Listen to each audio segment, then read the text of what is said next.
सभी साथियों को संजीव शर्मा का प्रणाम। आप देख रहे हैं प्रेरणा सूची से जुड़े हुए लर्निंग आउटकम से जुड़ा हुआ कार्यक्रम, जिसमें प्रतिदिन हम किसी एक कक्षा के लर्निंग आउटकम से जुड़ी हुई गतिविधि के बारे में बात करते हैं। आज हम बात करने वाले हैं प्रेरणा सूची के कक्षा 5 के विषय गणित के एलो कोड M504 के बारे में, जिसमें संख्याओं की समझ एवं गणितीय कार्य के विषय में बात की गई है। आज का जो एलो कोड है वो लघुत्तम समापवर्त और महत्तम समापवर्तक के बारे में समझ की बात की गई है। आइए देखते हैं किस प्रकार की गतिविधि हम इसके लिए करा सकते हैं। यहाँ दी गई गतिविधि एक उदाहरण मात्र है। शिक्षक ऐसी ही अन्य गतिविधियां अपनी शिक्षण योजनाओं के लिए तैयार कर सकते हैं। लघुत्तम समापवर्तक और महत्तम समापवर्तक के प्रति समझ बनाने के लिए आपको छात्रों को सबसे पहले अभाज्य, उभयनिष्ठ, अपवर्तक, समापवर्तक इन शब्दों से अवश्य परिचित करा देना चाहिए और इनका किस प्रकार से प्रयोग हम करते हैं यह छात्रों को समझ अवश्य होनी चाहिए, जो कि पिछली कक्षाओं में कराई जा चुकी है।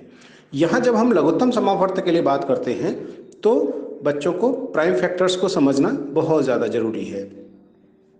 उदाहरण के रूप में यहाँ ये 3 संख्याएं दे रखी हैं, 8, 12 और 30, और इसके प्राइम फैक्टर किए हुए हैं।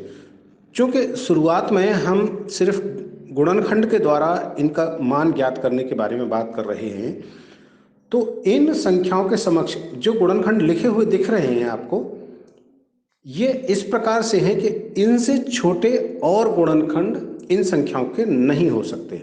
अर्थात जो सबसे छोटा गुणनखंड होता है किसी भी संख्या का, उसे उसका प्राइम फैक्टर कहते हैं।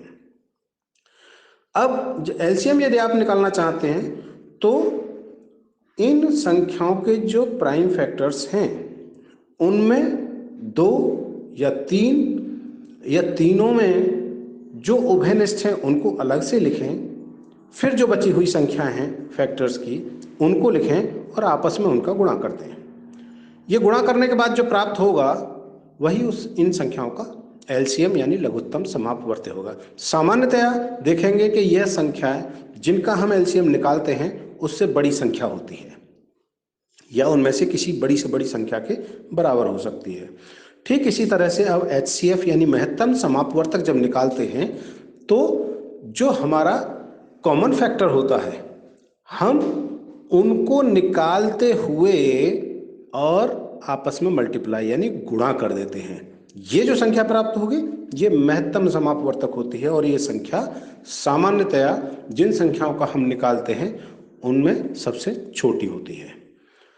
अब यहाँ ये बताना बहुत आवश्यक है कि छात्रों के व्यवहारिक जीवन में इन प्रक्रियाओं का, इन संक्रियाओं का प्रयोग कैसे किया जा सकता है। सबसे अच्छा तरीका है हम बच्चों को ये बताएं किसी भी कमरे में बड़ी से बड़ी चारपाई कैसे आ सकती है या छोटी से छोटी संख्याएं कैसे हो सकती हैं। जो व्यवहारगत प्रश्न होते हैं उनसे छात्रों को अवश्य परिचित कराएं और जब आप ये सब करा रहे हों तो व्यवहारिक रूप में कक्ष में रखने वाली बड़ी से बड़ी आप डंडी की बात कर सकते हैं, बड़ी से बड़ी लकड़ी की बात कर सकते हैं, कैसे रखी जा सकती है, उसकी नाप क्या होगी। इस प्रकार के प्रश्नों में एलसीएम और एचसीएफ का प्रयोग किया जाता है। संख्याओं को स्पष्ट करते हुए, संख्याओं के प्रति समझ बनाते हुए उन्हें व्यवहारिक जीवन से अवश्य जोड़ें, व्यवहारिक समस्याओं से जोड़ते हुए जरूर विचार करें। जब ये गतिविधि आप करा रहे हों तो छात्रों से उनकी रोचकता का ध्यान रखें और उनसे जुड़े हुए प्रश्नों को ही करें। तो इस प्रकार से हम इस गतिविधि को करा सकते हैं।